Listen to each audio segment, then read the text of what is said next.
starch turns the solid starch into a semi-liquid gummy material. Got it. So like cane juice, if anyone has ever had cane sugar juice, fresh juice, it's very thin, very, very thin. There's like basically zero starch in that, right? The refined cane sugar? Oh, no, just if you have like fresh cane juice. Yeah. Where they juice the sugar cane, then they give you a little... The sugar... It's very thin. It contains sucrose itself, so you don't need to process that. Right, but I'm just saying that's why cane juice is so thin, whereas corn syrup is so thick, because it still has a starch in it. Yeah. All right. And just to recap there, that anything really to do with temperature and starches involving caramelization it can definitely be termed as carcinogenic in terms of the makeup of the caramelized products. At least as far as the combination with amino groups and amino acids and proteins. Right. Those are the best known mutagens. Right. But so burnt toast. Acrylamide turns up in every time you heat a natural carbohydrate that contains traces of amino acids or proteins. And in the absence of the amino acids instead of acrylamide, you probably get small amounts of acrolein, which is another very toxic carcinogenic material. Yeah. And what about protein like meat and eggs when they brown? Is that also carcinogenic? There are traces of sugar in those, and so you do get some of the same compounds. All right. Well, another question was, do amylase or amylopsin help change complex carbs into sugars? I know amylase, but I'm not too familiar with amylopsin. Yeah, that's just a pancreatic amylase. It. Okay. All right. So this is amylase would be like a salivary amylase. Yep. Okay. All right. So that was those two questions. I had some other questions from another person based on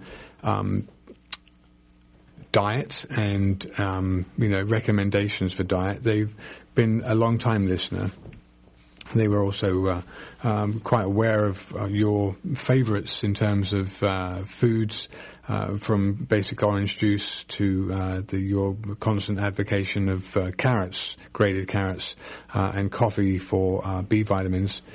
In terms of general nutrition, I just wanted to recap for those people that maybe haven't listened too much before, but in terms of calories for a female, what would you rate as being generally acceptable calories for relatively sedentary type work, just so we can understand those people that perhaps if they look at their food caloric intake, they'll probably recognize they're getting far too many calories, and what is actually realistic to burn in somebody's healthy metabolism versus the calories they're getting from food. So what do you think is a caloric intake for a female?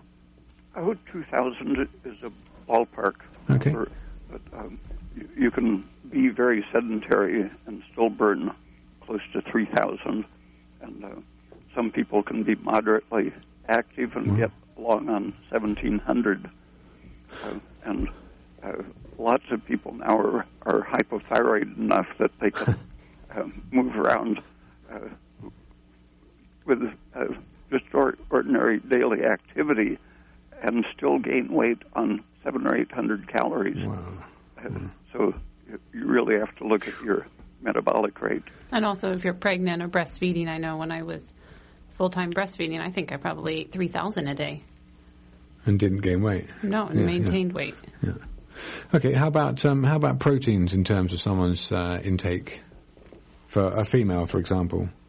The military did a big study on people mostly of military age in their 20s, both men and women of all the different sizes that are in the military, and found that to do just ordinary work, office work or whatever, both men and women needed at least 100 grams of good protein every day. Right. But you see lots of people getting by on 25 or 30 grams. And I've known people always with pretty serious symptoms who were getting only 20 or even less grams per day. Right. Now, you'd expect things like tissue repair to be poor, muscle mass obviously not to be in evidence, and difficulty maintaining skin, nails, hair, that kind of thing with low protein intake. Mm-hmm. Yeah. And it's hard if you're a meat eater. You could say, oh, it's easy, but then you don't want to eat that much meat. You don't want to be eating meat 3 times a day. It's too much meat intake. So then you really have to rely on eggs, which you can't eat any more than 2 eggs a day because they contain some PUFA. And so then you're left with dairy. So really, I think dairy is the primary source of protein that's healthy for people to be getting. Yeah, well, I know you advocate gelatin a lot in terms of protein content and yeah, but that's not going to make up to 100 grams of protein no. when 1 8-ounce glass of milk has 8 grams. Okay, and then what do you recommend for sugars? It really depends on your digestion, your intestinal health. When I was in Mexico, I saw a lot of nutritionists trying to justify a bean and rice-based diet. And there are lots of reasons that you can't get along very well on, even though the amino acids seem to be equivalent to protein. It turns out that potatoes are infinitely better than beans as a source of protein. But that requires, either of those require that your intestine be in fairly good health because the complex carbohydrates of either of those can support bacterial growth if you have a sluggish digestion. Now, hang on. Are we talking about juicing potatoes and cooking it? No, just Got it. If people were going to eat potatoes as a source of protein, they better have a pretty strong intestinal wall. Right. Otherwise, all that starch will irritate them. Yeah, because I know you advocate potato juice and use that in a double boiler to make a kind of scramble. That's actually starch-free, isn't it? Yeah, that's for people who have a digestive problem, but still need a very high-quality protein. Yeah. Okay, so just to recap in terms of the amount of grams of sugar for somebody in a day to be... If you... these studies that I've written about in the late 1800s, they found that diabetics were putting out about 12 ounces of sugar in extreme terminal diabetes. They had about 12 ounces of sugar in their urine every day as glucose. And so they reasoned that they would die less quickly if they replaced that amount of sugar that they were losing. And so they gave them a regular diet plus 10 or 12 ounces of plain white sugar and found that instead of dying more slowly, they got well. And so it depends on your what stress your system is under. Huge amounts of sugar like that can be curative if you're under stress and need something to compensate for the stress. But if your digestive system is very healthy, you can get along just with starch instead of sugar. But you still need a few hundred grams of carbohydrate, either as starch or sugar, every day. Yeah.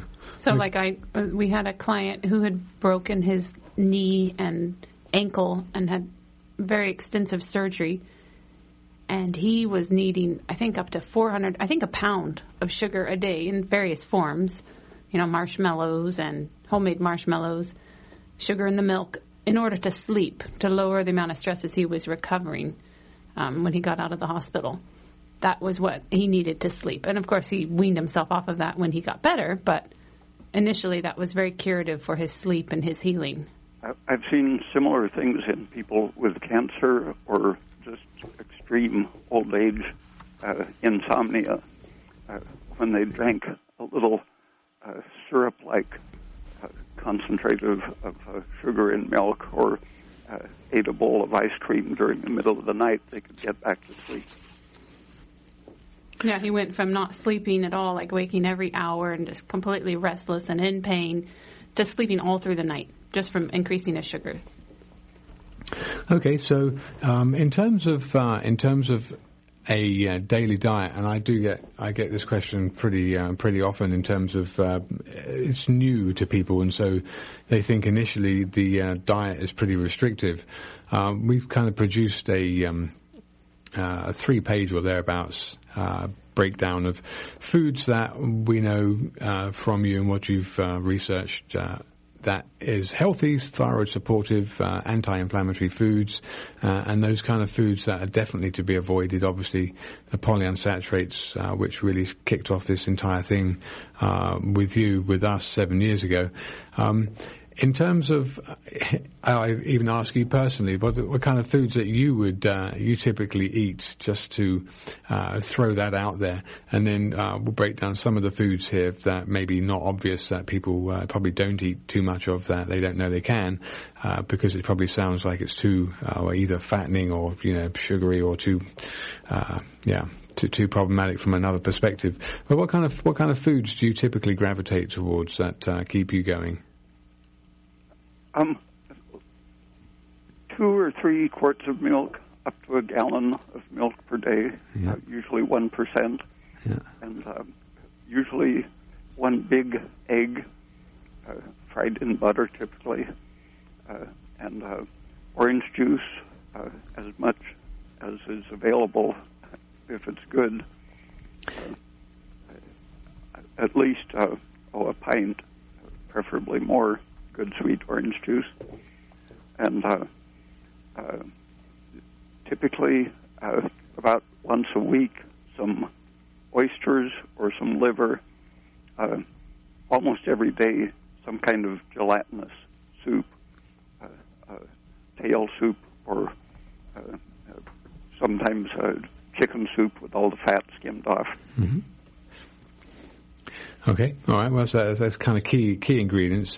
So, Sarah, I mean, because the person asked, they said they were very aware from listening to you and having they came across you in the early 90s. They said, and they've been paying attention to you ever since in terms of your books and newsletters. But what they were asking for, which was kind of, in some ways it was a little strange, because they would have thought by now they would have recognized all the kind of foods that you do gravitate towards. But we've produced a pretty extensive list of those foods that are thyroid suppressive that people don't always recognize, whether it's beans, nuts, seeds, and kind of typical polyunsaturated rich foods that would have a thyroid suppressing effect. But I know Sarah's a very good cook, and you do make some excellent food, and so I'm very lucky to have that. So I don't ever find there's any shortage of variation. I mean, every now and again, obviously, we eat lots of different cheeses. We drink a lot of milk and orange juice. We eat milk powder pancakes every morning that I make ahead of time, so I don't have to make them every day. And that's a pretty easy recipe if you can find some good organic, non-fat milk powder. How often do you eat the milk powder pancakes, Dr. Peat? Oh, every day when we have the powder supply, then we run out of it and don't eat them for a few months. Now I know what to get you for Christmas, Dr. Peat. So, we usually have one meal. I try to tell my clients that if you split your meals up into proteins, you're going to have your liver or your oysters or your meat or your broth, because it doesn't have to be heavy on the protein side. Then you want to have that with one meal. You want to have your dairy, like whether it's cottage cheese or homemade ricotta cheese is really easy to make, or your milk powder pancakes, and you can make them savory too and grill them with melted cheese on top. Also, you can do, Greek yogurts. There's some good organic Greek yogurts that are very, very high protein and not sour. And then you have your egg meal. And I tend to like eggs for lunch rather than breakfast because of the blood sugar lowering effect of the eggs.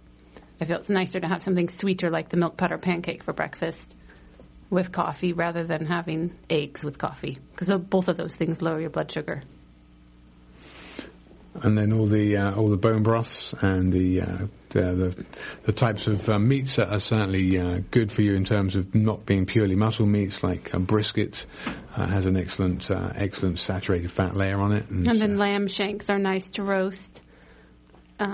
Oxtail, like Dr. Peat talked about, that's very gelatinous. Otherwise, if you have ground meat, I just sprinkle a little extra gelatin in there and maybe some leftover drippings from a roast I made to moisten it up and to give a little extra gelatin.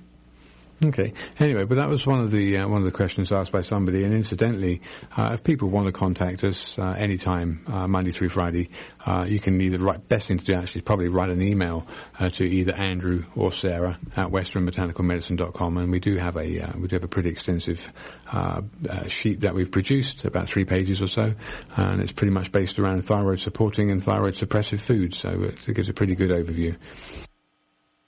And for sugars, I mentioned the proteins. For sugars, I like to use honey. We have our own bees, and that's great to get a good raw honey. Otherwise, there's lots of honey available. And sugar in milk or orange juice, honey or sugar in milk, orange juice, ice cream, fruit when it's in season. Right now, we're getting some really good little tangerines and satsumas. We have a whole bunch of apples from our tree that are really ripe. It's just important when you eat fruit that it's from an organic source and it's a ripe source. I know, Dr. Peat, you talk about how a ripe apple can be okay, but an unripe apple that was picked unripe can be very disturbing to the intestines. Lots of the fruits in supermarkets aren't properly ripened. Yeah. Even plums are sometimes hard to digest and allergenic. And things like dried prunes, so you have to experiment with them, because a lot of them will give you gas. Dried fruit will give you gas, and it's just something's wrong. I don't know. What goes on with dried fruit? What do they do wrong? They use unripe fruit before they dry it, Dr. Peat? I think so. When the polymers haven't broken down, they will feed bacteria rather than the person. So you'll know whether it's easy to digest, because if it isn't and it's not good for you, you'll be getting gas. Yeah. Isn't that a pretty good rule of thumb, Dr. Peat? Yep. Okay, we're getting on to another question. One more thing I just want to mention is milk. It's a very good source of a high-quality sugar, lactose. So, 1 glass of milk has 12 grams of sugar. 1 glass of orange juice has 25. So you can add extra sugar to your milk to make up your quota. And I basically say 150 grams a day is like a diet level. Wouldn't you say so, Dr. Peat? Yeah. Well, for an active person, for someone sedentary, maybe that's the right amount to maintain. Yeah, and the lactose in milk is famous for helping to absorb the calcium, but some studies indicate that fructose or sucrose can serve the same purpose and spare the calcium in your diet, so you can be deficient slightly in calcium and make it up by having enough sugar to keep the stress down so you don't waste your calcium. And also, Dr. Peat, you said that people who think that they're lactose intolerant because when they drink milk they get terrible gas and indigestion, you can almost retrain your digestion, but basically remanufacture lactase so you can break down the lactose. It's just if you're not drinking milk, your body will stop producing the enzyme to break it down. It's as simple as that, just science. And especially if a person is hypothyroid, the intestine has trouble producing enough enzymes. And also has trouble producing enough stomach acid and all sorts of digestive problems you'll develop with hypothyroidism. So if you just take a tablespoon a day, and if you're really sensitive, you can start with like a half a teaspoon or a teaspoon, and every day increase it. Within a month, you'll have a full spectrum of enzymes because that's what it takes. If you've studied pharmacology, you'll learn that it takes a month to fully manufacture the amount of enzymes. But Dr. Peat, you were saying that it might only take 2 weeks. Yeah, especially if your thyroid is good, you can change your enzymes more quickly. And then the more you drink, the more enzyme you'll make, and you'll be able to adjust to it. So it's not like you can't ever eat dairy or eat cheese or drink milk again. I just had another question here I wanted to get by. It's pretty quick. It won't take too long. I'm not too sure where they were going with it, but red LEDs, I know we've done shows on red light. They wanted to know if red LEDs would be sufficient for red light as opposed to the 250 watt heat lamps that normally we're recommending? Probably at least some of the wavelengths are enough to reactivate the respiratory enzyme, and that's one of the best known but crucial effects of sunlight, incandescent light, and some of the LEDs. The respiratory enzyme, copper atom, in the darkness, it tends to be displaced from the enzyme, causing failure of the respiratory system. And the red light has just the right amount of energy to move the copper back into its proper oxidizing position. Okay, cool. So red LEDs will work, and then if people have them, that's all well and good. Otherwise, red light from a good source 250 watt heat lamp. Okay, we have our first caller here, so let's take this next call and see where you're from, caller. What's the question? Hello, you're on the air. We can hear your TV, so we know you're there. Hello? Yeah, hi, you're on the air. Hi. Okay, I want to know what you think about being a vegan. Vegan eating... Go ahead, yeah. I know I'll let Dr. Peat answer the question. It's very popular now. Being a vegan means you don't eat anything from an animal. Mm-hmm. Is there any way you can eat that way and be healthy and get enough protein and vitamin B and all that? Yeah, let Dr. Peat answer it. Okay. I've got personal experience with this, but I know Dr. Peat's got a lot more. So, Dr. Peat? The closest you can come to it would be eating potatoes and mushrooms. Mushrooms are very similar to animal protein, and your intestine can make vitamin B12, which is sometimes deficient in a vegan diet. And so with the trace minerals of mushrooms and the high-quality proteins and vitamins of potatoes, you can do pretty well. But most vegans don't do very well. What do you think they're really deficient in, Dr. P, in terms of... calcium. Yeah, there you go.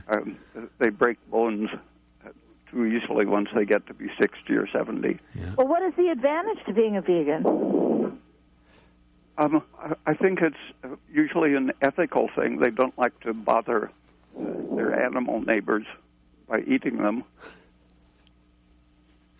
There you go.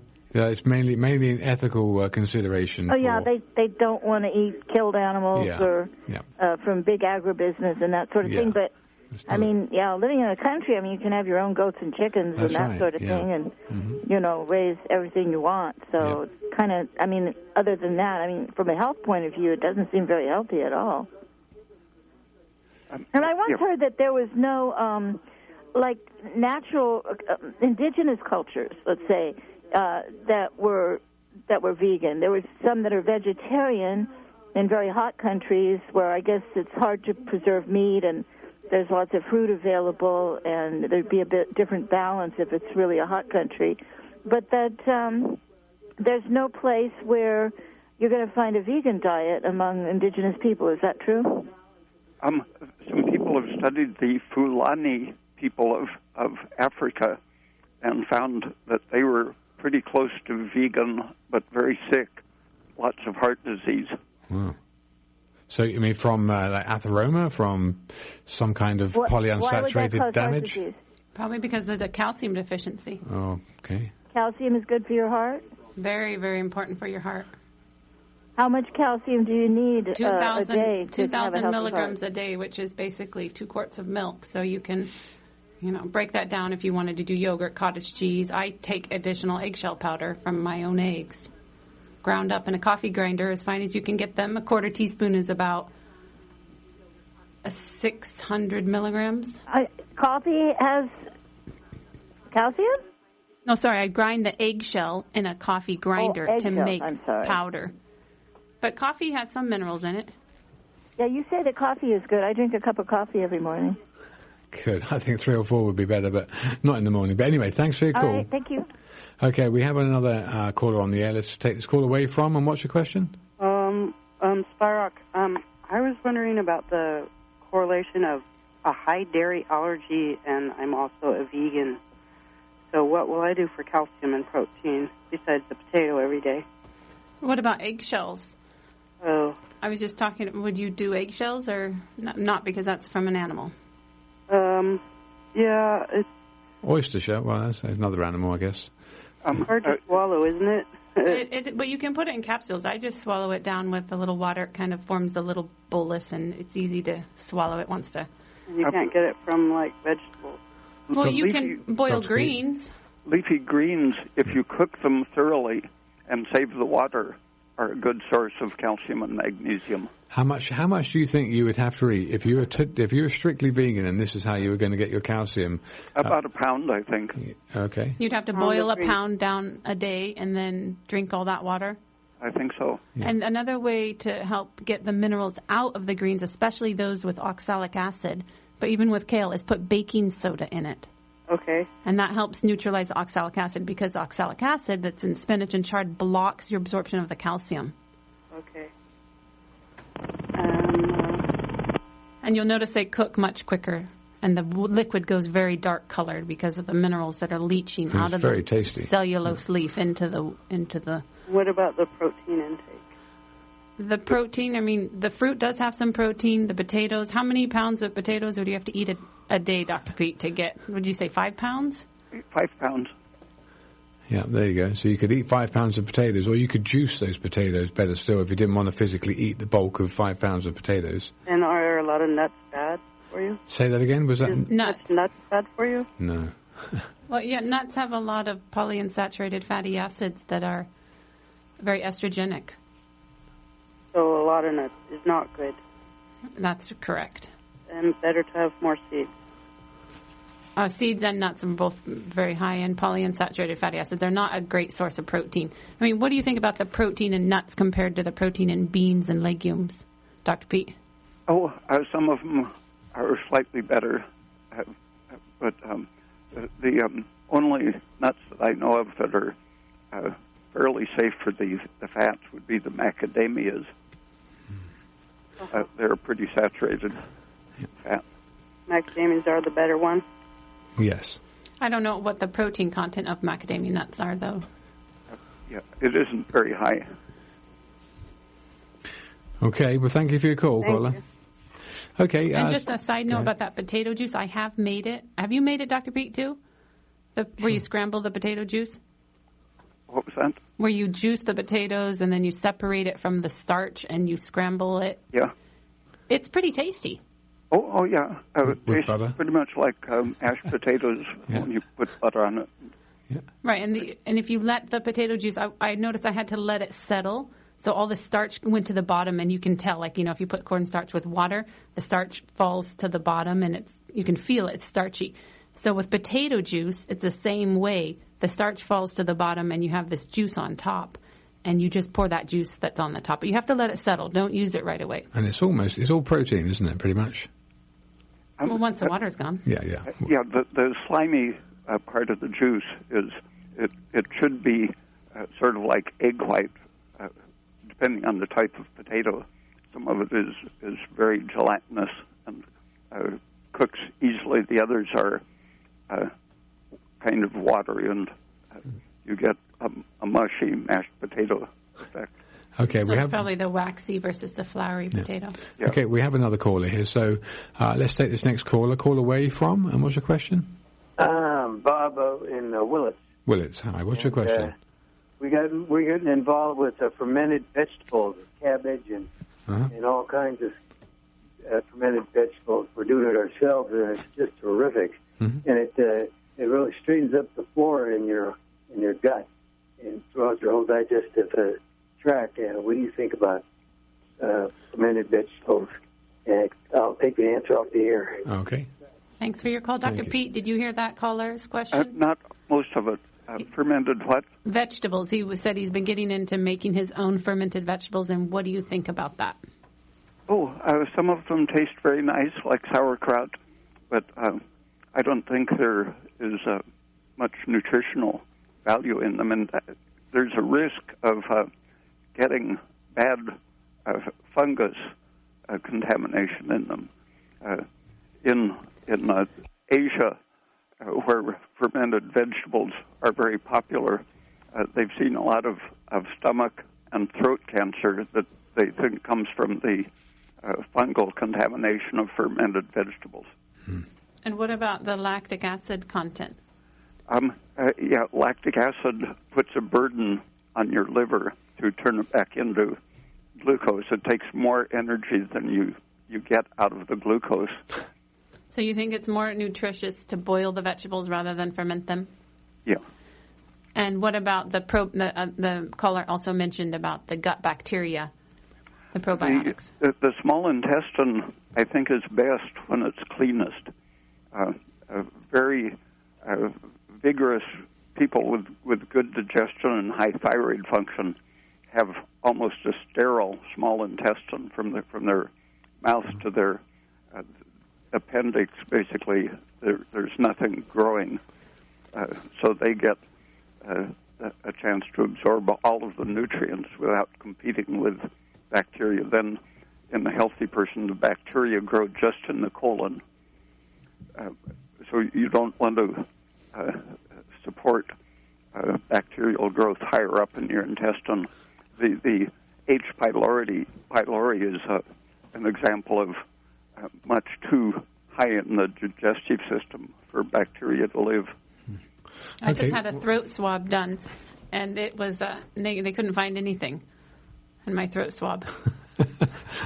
So the doctor said, there's something wrong because your mouth is sterile. Anyway, we have another caller. I just wanted to put out the number again for those people that listen to the show. We've got until 8 o'clock here. Dr. Ray Peats very kindly joining us again. Number is 707-923-3911 or 800 number for those folks in different parts of the states, 1-800-568-3723. So we have another caller on the air. Caller, what's your question and where are you from? Yes, Colorado. Colorado, and welcome. The question is, how would I find out if my methylation is interfering with my vitamin D absorption? I tried a higher therapeutic dose of 12,000 IUs for a couple months, and I did bring the level up to 73, but my symptoms persisted that I'm trying to figure out what to do. I went from 30 to 73. Okay, so Dr. Peat, did you hear that? It's a little bad. The line's not that great, but I'm sorry. That's okay. Methylation. Yeah. How would I know my methylation is working? Dr. Peat. Methylation in general? I think she's in relation to B vitamins. No, D. I'm sorry. D as in dog. Oh, D. Yes. I beg your pardon. Okay. I know, because I just wrote a note to Andrew. I said, what B vitamin? Yeah. Okay. No, it's D. D, vitamin D. Well, have you had your vitamin D blood level checked? Yes, I did. It's 73. Yeah. Oh, that sounds plenty enough. That's good. So what, in terms of methylation, you were saying, because I thought we were dealing with methylating vitamin B12 and right. being an I issue. understand that the receptor sites of vitamin D may recede if your methylation is not correct. Dr. Peat? I would guess that any symptoms you have that are related to vitamin D might be from not having enough calcium and magnesium, or maybe having too much phosphate in your diet. Okay. It's important to have more, on a molar basis, more calcium than phosphate in the diet, and Americans often have 5 or 6 times too much phosphate relative to calcium.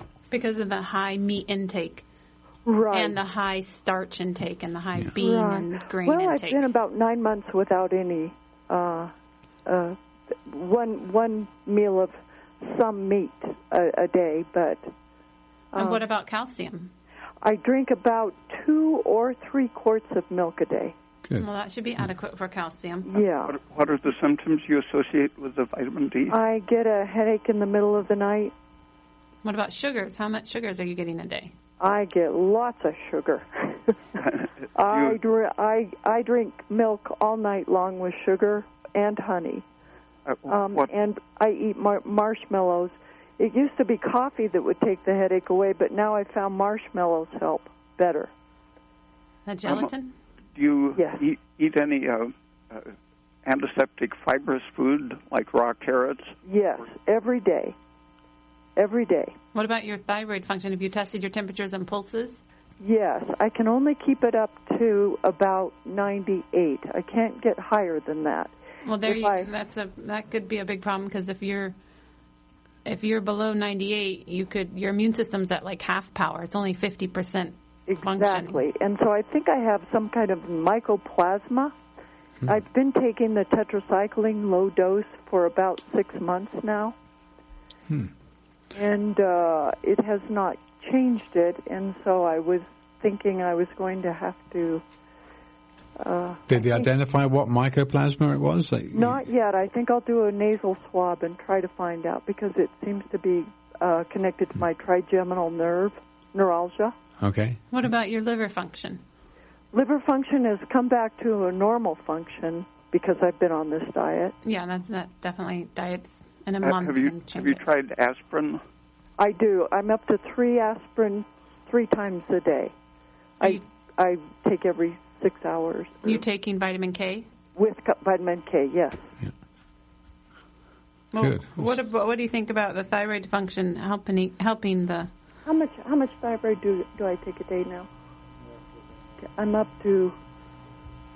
It doesn't really... 1.75, yeah. I'm up to 1 grain... 1 3/4 1.75. Right, so how it and is... I take the T3 also with meals and between meals. How it works with thyroid is some people need like 2 micrograms, some people need 200. It depends on your body. And the best way to tell is with your ankle reflex, and also with your temperatures and pulses. And if you can't get your temperature up above 98, then... Not easily. You don't have enough thyroid, basically. Unless I have a bad stress day, and then it'll go up. Yeah. Well, then that's just adrenaline raising it, but you'll notice it will fall after meals. Exactly. Sometimes a mysterious headache can be traced to a single supplement or a single food that you might have only once a week, causing an allergic irritation. Yes. I think I found that the microbial enzymes in cheeses, and I try to find the very best I can find. I'm going to eliminate that and see if that doesn't make a big difference. Because you can definitely find cheeses. It's not so much a plug, but it's just a fact that Costco do actually sell some very good European cheeses that are made with animal rennet and not microbial enzymes. Thank you very much for that. And the 2 cheeses that we know are made with animal rennet are the Parmigiano Reggiano, the very hard Italian Parmesan, and then also the sheep, and that's cow's milk, and then they have a sheep's milk Pecorino Romano. Those are both very traditionally made cheeses, and people that have sensitivity to cheese don't find any problems with those 2. Very good. Thank you for that suggestion. I'll keep on going, but I appreciate all the help you've given me. Yeah, you're welcome. I really appreciate it. You're welcome. Thank you for your call. Okay, well, it looks like we do actually have another caller who's calling in now, so I didn't get a chance to really ask you any questions, Dr. Peat, about this month's subject, but that's not a problem. I'm glad people have got their answers to their questions, and there's one more person here who their call is being fielded to see if they actually want to pose a question or they just have comments. Yeah, it does. Okay, so let's take this next caller. Caller away from, what's your question? Hi, it's Scott from Ontario, Canada. Canada. My question, I'd have 2 just quick ones, hopefully. When raising calcium and getting heartburn, what would be the cause? And secondly, what to do for oily skin? Okay. So wait a minute. You said when you increase your calcium intake, you get heartburn? Yeah, so if I'm drinking 2 quarts of milk a day and having lots of cottage cheese and then trying to use extra eggshell or calcium carbonate and then getting like a heartburn reaction. Do you know if you get it specifically just to the eggshell when you take that in isolation or without food, though? Are you aware of that, or do you take... Or the cottage cheese, if it's very acidic. Yeah, it seems to be only when I add in like the extra, like the supplement of calcium carbonate or eggshell. How much eggshell are you taking? About half a teaspoon. Half a teaspoon. At a time or during the day? At a time. Yeah, that might be too much at a time. I take like an eighth of a teaspoon at a time. But then I drink a lot of milk. So if people don't drink milk, then you need to take like a quarter teaspoon at each meal with the food, after the food. And you definitely want to take it with food, because I've noticed people... Quite a lot of people talk about upset... but it's usually more loose. It causes their stools to be loose or hard. But Dr. Peat, what would you think is contributing to this gentleman's heartburn? Lots of people get stomach irritation from calcium supplements and magnesium supplements. Anything manufactured or in an excessively pure form, the eggshell is almost a pure calcium carbonate, and your stomach and intestine have trouble with pure chemistry. The more mixed a substance is, like milk, is extremely complex, and so it's very soothing to the digestive membranes. But any pure chemical sounds like a good rationale against pharmaceuticals. Yeah. Okay, so the question about the heartburn, what do you think of that? And then oily skin, I think, was the other part of the question. In general, oily skin is very good. It ages very slowly. If you have oily skin when you're 25 or 30, you'll probably have young-looking skin when you're 60, just because it's metabolically so active in general. So it signifies good thyroid function in terms of the turnover? Or usually, yeah. Yeah, good. Okay, so did you have any other comments about the heartburn, though, from that caller regarding the calcium? Was the caller still on the air? I'm still here. Yeah. Well, did you take that eggshell on an empty stomach or after food? No, I take it with food. Okay, well, maybe it's just too much at once. What do you think, Dr. Peat? Half a teaspoon at a time is maybe a little intense? Yeah, I would just skip it for a week and see what happens. I mean, if you're getting 2 quarts of milk plus some cottage cheese, you're probably good. Yeah, I think I am good. I'm just trying to really push that calcium phosphate ratio. Well, how much meat are you eating a day? I'm not doing any meat right now at all. I'm doing basically all dairy and fruit, cooked fruit. Well, that's a diet very low in phosphate. Dairy is not high in phosphates. Yeah. He's trying to increase the calcium to phosphate ratio by bringing his phosphate consumption down. How much are you taking vitamin D at all? Yeah, I do take vitamin D, vitamin A, E, and K. Yeah, well, especially up there in Don't take Canada, too much A. Sometimes vitamin A can be irritating to the intestine. I had to stop using it orally several years ago and use it only on my skin. There you go, because it's fat soluble. So and it's thyroid suppressive. How much A were you using a day? Are you using a day? It depends. I try to do it orally or transdermally, so usually maybe 5 to 10 every couple of days, 5 to 10K. That might be a little bit too much for your thyroid function, because if you ate 4 ounces of beef liver, it typically has on average about 10,000 units, and you would want to eat 4 ounces of beef liver once a week, so that might be a little bit too much A. Okay, well, thank you for your call anyway. We're right to the top of the hour now, so it's kind of coming to the close of the show. Appreciate your time. Thanks very much. You're welcome. Dr. Peat. Are you still there, Dr. Peat? Yes. Yeah. Thank you very much for joining us again, the last show of 2016. We'll look and see, I think by the third Friday of next month, we might have a new president, and we might have got through the ups and downs of the contentious ongoing electoral results with the college to cast their final vote on the 19th here. And it's been it has been 8 years. Didn't Dr. Peat first join us on the show in 2008? I thought it was 7, but yeah, okay. Well, you said it has only been 7 years, but yeah, it's more than that. Yeah, it was 2008. Yeah, Dr. Peat, thank you very much for your time.